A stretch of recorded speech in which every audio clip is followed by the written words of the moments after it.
want to take you now to Berkeley, California, where we're seeing violent demonstrations underway at this hour. These are clashes. They're competing between political rallies, two of them in the city. Some are pro-Trump, the others are anti-Trump. And some of these have been staged really asking for President Trump to release his tax returns ahead of next week's, of course, National Tax Day. I'm joined on the phone by KCBS radio reporter Jenna Lane in Berkeley. Jenna, we're seeing these violent images. It appears to be a dumpster that's being pushed around. What can you tell us? Rena, there's been a number of things that have unfolded over this changing situation throughout the morning. It all started when some supporters of President Trump announced plans to have several speakers address a crowd at noon. Well, a group calling itself mostly anti-fascist showed up around 10 o'clock to make sure that people would know that not everyone in Berkeley supported these speakers. Police set up some plastic barricades and no man's land between those two crowds. They shouted at each other for the better part of a couple of hours. Some eggs and bagels were tossed from one side to the other, but it was mostly peaceful except for the shouting for those first couple of hours. Then there started to be loud bangs. Somebody here is tossing what appear to be M80 fireworks.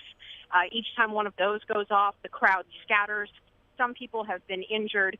And what's happened now is those speeches that were scheduled for noon have continued, but with a very small crowd. The rest of the Trump supporters have filtered out to the edges of Civic Center Park to watch where the anti-fascists are rallying in the streets surrounding that square.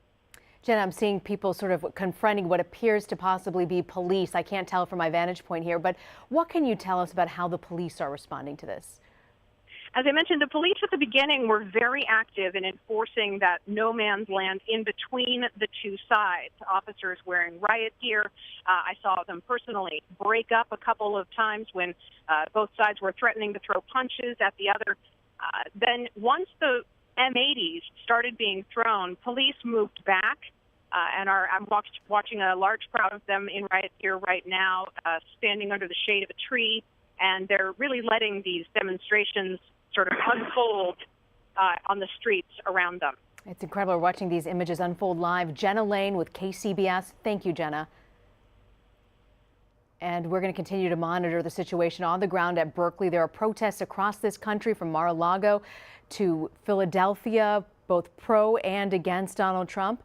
We're going to take a quick break and we'll have much more on the other side of this break. You're watching CBSN.